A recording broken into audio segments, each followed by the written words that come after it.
прекарате един ден с мен в салона.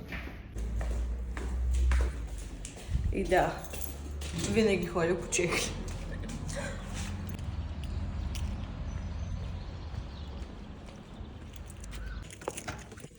Не знам дали съм само аз, но винаги се заключвам, дори да... Просто винаги се заключвам и в къщи, и в колата, и в салона. Не мога да стоя на отключено. Имам си такъв страх, нещо, паникьосвам се и не мога да стоя на тъмно, на заключено, на отключено. И затова се заключвам. Днес имаме да правим две клиентки за мигли и две клиентки за грим. Мисля, че нямам друга работа. Когато дойда в салона, винаги започвам с цъкането на всички лампи. Момент. И с подготовката за клиентките. Почиствам си работното място, ако не съм от предният път. Евентуално включвам си задължително телевизора, на който звучи най-често музика. Поуправям себе си, ако не съм имала време в къщи да се поуправя. И общо взето започвам работа. Ще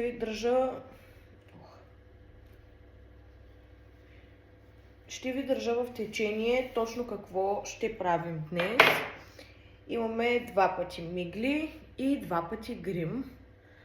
Така че да започваме. Междувременно това ми е аутфита. Аутфит е много силно казано, просто защото живея много наблизко до салона и на мен лично ми е много удобно да си облека нещо по-свободно и така. Дори съм по чехли. Аз така си ходя, всички знаят, така че да започваме. Включваме си телевизора. Между другото, първата ми клиентка ще закъснее малко и мисля да се поуправя. Времето днес е много хубаво навънка, но няма да оставя вратата отворена, просто защото имам чувството, че всички чуват какво си говорим. А както всички знаят, в салоните за красота се говорят тайни. Трябва да снимам и за другият ми канал в YouTube, но още не съм готова с темата за видеото. Не съм дообработила самият случай, не съм го дообработила, затова ще ме поизчакате малко. Но пък реших да кача малко по-различно видео в този канал, малко по-естествено, тъй като аз съм много естествен човек на емоциите и на това, което ми идва, това си казвам. И исках да ви представя един влог, в който няма супер много обработки, няма фалшиви, ами сега това ще правим, сега това ще правим, а един истински влог на един нормален човек, как му минава от едната работа на другата, тъй като днес цял ден съм в салона, а до вечера съм нощна смяна. А на сутринта след нощната смяна съм на практика в детска градина, на час път от тук, така че това е едно естествено и реално ежедневие. И според мен хората вече имат нужда да се доближават до естественото, имат нужда да са в реалността. Писна им това изкуствено и преправено разкошно ежедневие. Все пак всеки има нужда да се припознае в ситуацията на другия и по този начин да се усещат хората. Така мисля аз, така че мисля, че това съм аз, това показвам. Така, ето го и другият ми канал, за който може да се абонирате, разбира се, ако сте фенове на криминални истории, случаи за серийни убийци, изчезнали хора и така нататък. Все пак на всички ни е ясно, че не всички хора живеем от гледката на Босфора до кафенето в София или пък в уникалното преживяване, може би в Дубай. Все пак всички знаем, че работим и така нататък и така нататък. Това е реалното ежедневие.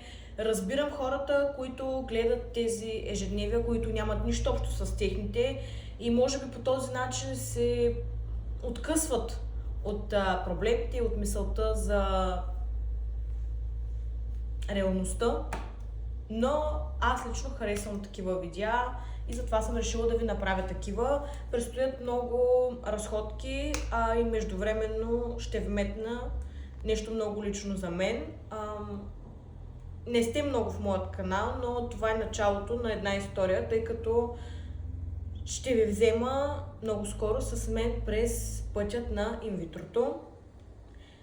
Затова съм решила да публикувам абсолютно всичко, всяка една стъпка, тъй като ще вметна, че когато аз се сблъсках с това да търся информация в интернет по тази тема, имаше едно единствено видео качено, което ми даде информация, но не особено. Аз в моите видеа, в моите влогове ще качвам и ще обяснявам за местата, на които ходим на разходка, почивка или покрай процедурата, всичко описано с цени. Защото според мен трябва да се съобщава на хората и на мен лично, когато гледам някакъв влог, примерно, или някаква почивка или пазаруване по магазините, на мен ми е интересно, примерно тази разходка до Одрин, колко пари е излязло на хората, защото всички си правим сметката. Затова съм решила, че в моят канал ще си говорим всичко буквално и реално както е. Затова, когато дойде време за процедурата, ще ви съобщя кога. Прекарам през целия този път от най-малката подробност до края на процедурата, за да може, ако има други двойки като нас, да им бъдем полезни. А междувременно се надявам да се абонирате за канала, надявам се да съм ви интересна и се надявам моята естествена същност да е приятна за гледане.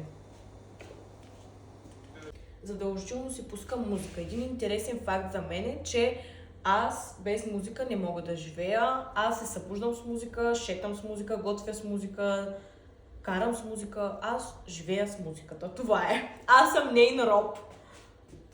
Така, тук имаме и подкасти. В много случаи, докато съм в салона, си ги пускам, защото по този начин си разсейвам главата и си слушам какво говорят в този подкаст. И така минава по-бързо времето, докато работя с момичетата, а и ние си говорим междувременно с тях. Така че си пускам любимите ми момчета от надкаст и започвам да си подредя и да изчаквам първата ми клиентка да дойде. Ето е първата ми клиентка. Тя е готова, но не обича да се снима. Обожаваме в салона с моите момичета да гледаме Guilty as Charged, докато работим и така си прекарваме времето повече от перфектно. Макар и много различни като характери, двете се допълвали перфектно и споделяли почти срамежлива и артистична. Тя била единствено дете, отглеждано от майка си Ана Уилямс, и двете имали изключително силно... Правим набързо една много малка пауза, докато оправя вежите на моят братовчет и продължаваме със сетът, който е готов и е невероятен. Забравих да снимам първият грим, разбира се, но ето го вторият. Мисля, че се получи невероятно, а и клиентката ми очевидно е много доволна. След целият ден ме очаква поредна нощна смяна, но последна. Хора, часа е 2 и на мен вече много ми се спи, но това е предпоследната ми нощна смяна, тъй като най-сетне приключвам с тази работа, просто защото имам нужда от спокойствие, имам нужда от нормален сън. Обмислям дали да не ви взема с мен и утрешния ден, за да стане влогът малко по-дълъг, или да го разделя на 2 части. Затова ще се радвам да ми кажете как искате да го направя. Един цял влог за 2 дни или 2 отделни. Ако сте любители на криминалните истории, може да се абонирате за другият ми YouTube канал, където разясняваме и разискваме ситуации на тежки престъпления, изчезнали хора, психопати и така нататък. Абонирайте се.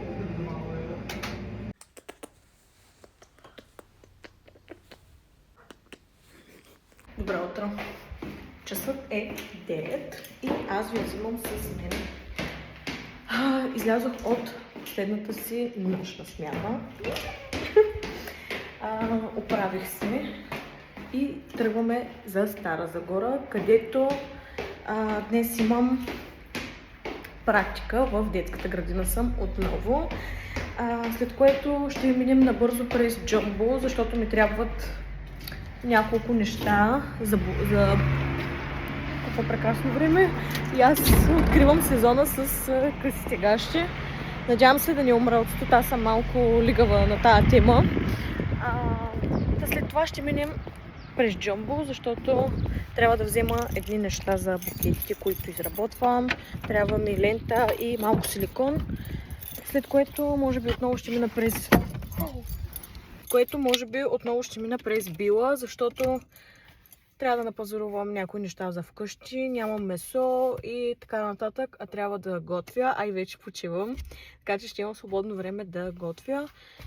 Взела съм си, закъснявам между другото, взела съм си бежичната маша, с която ще си поправя състоянието на главата малко по-късно, гърмовите ми също, но децата ми се радват и така че да тръгваме. Току-що слязох, за да заредя на бензиностанцията и искам да ви кажа, че си умрях от студ, така че много силно се надявам Стара Загора да не е толкова студено, защото ще ми измръзнат кълките.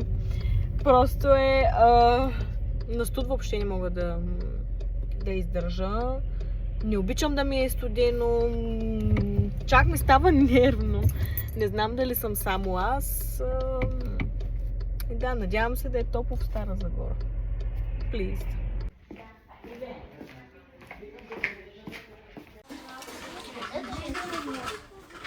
Имахме математика. Беше готино. Часът е 12 и тък му приключвам в детската градина. Мина много добре. Децата са послушни, то доста. Но те са вече 4-та група и имат дисциплина. И то доста добра. Сега днес изнасях урок по математика. Те вече са взели задачите с по-голямо, по-малко или равно. И беше много интересно. Успях да им задържа вниманието през цялото време, докато си изнеса темата на урока. И беше много интересно и е много интересно как ме наричат всички госпожо и ме слушат и ме гледат с интерес. Винаги, абсолютно винаги се заключвам, когато съм в колата. И не само когато съм в колата, и в къщи, и навсякъде. Аз винаги стоя на заключено. Не мога да стоя на отключени врати, дали в къщи, дали в салонът, когато съм. Падна нещо тук. Дали в къщи, дали в салона, в колата. По никакъв начин аз не мога да стоя на отключено, защото не ми... Въобще не ми е спокойно, изпитвам някаква параноя, някакъв ужас и просто е абсурд да остана на отключено. Не знам дали съм само аз, ако има някой друг като мен. Ще се радвам да ми сподели, нали така, за да не се чувствам сама. Планът в момента, идеята ми като цяло е да се поправя малко. Виждате ми са заправени, но вече после, когато се прибера. Планът ми е малко да се въведа в ред и да отидем до Бериозка, защото съм решила, че ще си купя от новите сладоледи, които са във формата на плод и целият тикток гърми с тях. Така че съм решила да ги изпробвам, но след това отиваме до Джамбо, трябва да взема някои неща, само няколко неща. И набързо се прибирам, защото имам много работа вкъщи.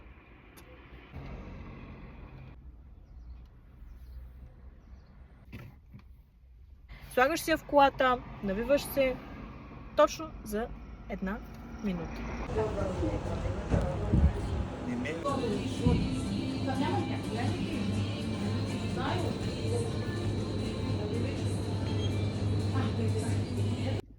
Така, в Березка нямаше от тези сладоледи, които са във формата на плодове и не успях да си взема, но си взех нещо, което съм си взимала и миналата година и също беше много трудно откриваемо, а именно това е замразена малина в млечен шоколад. Струваше около 3,80 евро.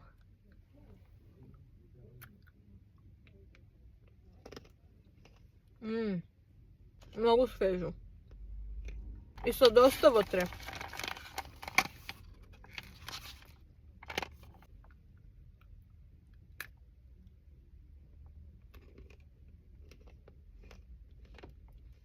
Много силно се надявам да не се размързят, докато се прибера. Другото нещо, което си взех от Березка е ето тази тортила Цезар.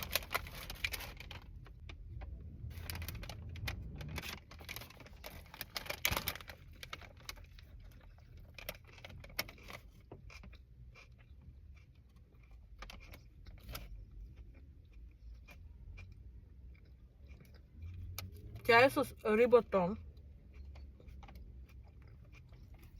Мислех, че е спиле.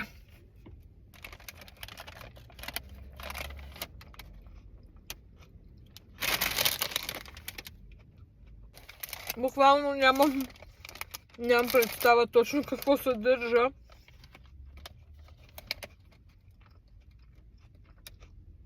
Но е вкусна. За първи път през живота ми ям тортила с риба.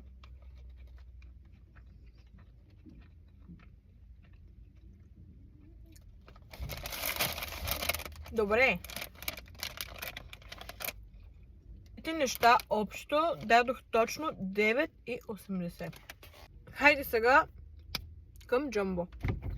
А вие бихте ли дали 6 евро за ето този сладолед?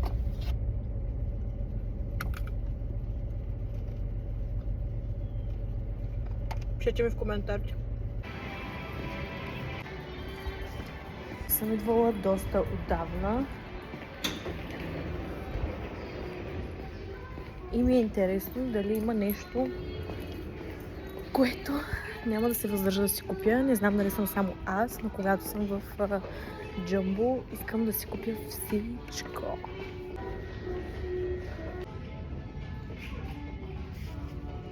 Обожавам плюшени мечета. Тук сме за силиконови пръчки, лента. Мисля, че за това.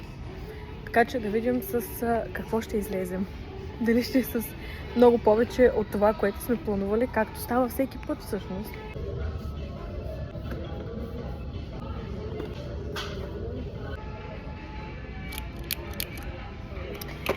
Този щанд с канцеларските материали, с чиксо, лепенки и така нататък ми е любимият щанд. Не знам защо. Обожавам тефтери, тетрадки, листи за писане, химикали, моливи и такива неща. Не знам защо, но обожавам.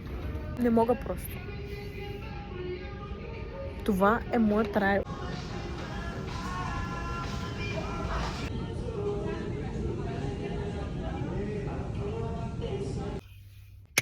Много изморително да обикаляш 2 часа в Джамбо. Така, сега ще ви покажа какво си взех от Джамбо за момент. Първо това. Това го ползвам за букетите от рози. Изрязвам си и да мога да си ги набучвам. Какво си взех от Джамбо за 22 евро и 73 цента.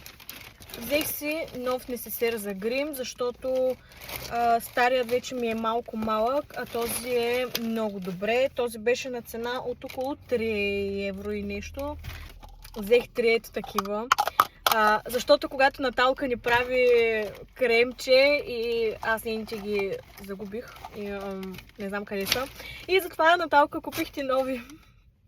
Купих на сестра ми ето такава много готина кутийка с 3 бюти блендера, 2 малки и един по-голям. Купих за мен и за Любовчето по едно ето такова за парфюмче, за да мога да си го слагам и в малката чанта и да може и тя да си носи на работа. Защото нейните парфюми са големи, тежки, масивни, а това е много удобно. Даже малко ще си сложа от моят парфюм. Един гел за бръснене, тъй като беше 2 евро, а всички вършат една и съща работа, така че що да не, колко пък да е зле. Купих си фибички, значи това са моите най-любими фибички. Аз съм неразделна. Аз винаги ходя така като пепелянка.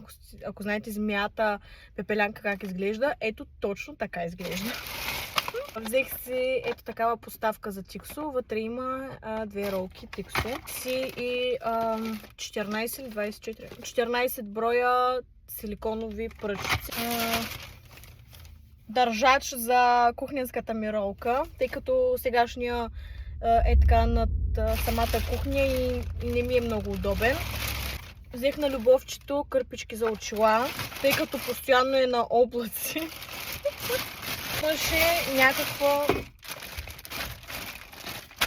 Имаше някаква промоция на 3 пакета от по 80 бройки мокри кърпички за 2,50 евро, мисля. Що да не? Да.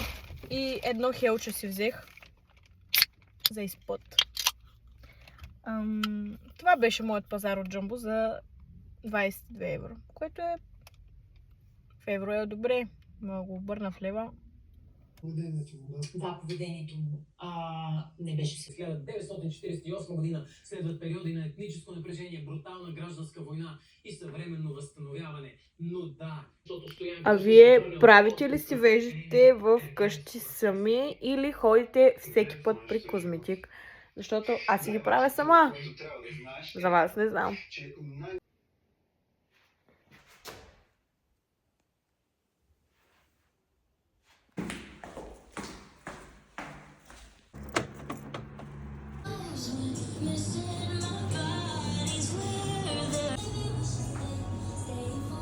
Още преди да заспя, преди да си почина, ми беше много лошо, когато се прибрах от Стара Загора. Затова и не се включих особено, тъй като просто си легнах и се опитвах да заспя, защото имах страшен световъртеж.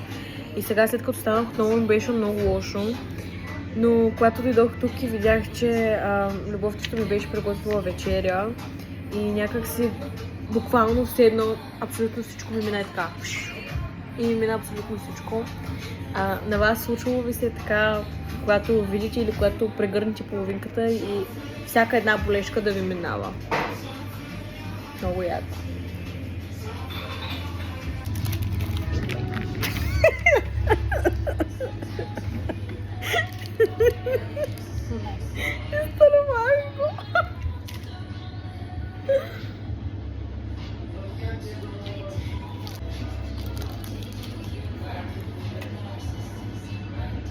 Не виждаш ли нещо в мен?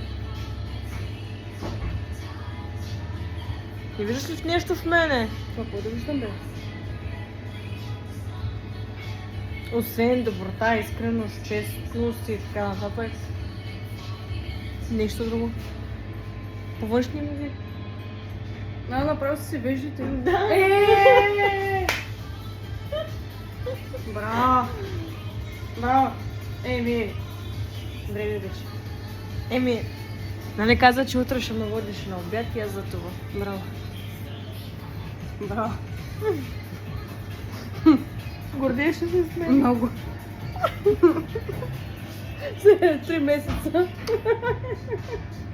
Глупост 3 месеца. Е, хубаво 2. Затваряме за видеото, както всяка вечер. Мале, шипнах си просто пейката. И сега се прибираме и най-вероятно това е светлината. Перфектната светлина за видеа и за снимки. От витрината. Не е ли перфектна? Спайки, повръща. Бибито, ето го бибито, дет ми яде чорапа. Дето ми яде чорапа, чорапа ми яде. Лек апдейт, прибрахме се, взех си един бърз душ, тъй като не исках да се застоявам много в горещата вода, за да не ми стане лошо отново. Сложих си едни пачове, които съм ви показвала и друг път от Пепко. Ще гледаме новият епизод на From. Да, имам нужда от почивка определено. Yes. Между другото, утре също ни очаква интересен ден. Може да взема отново.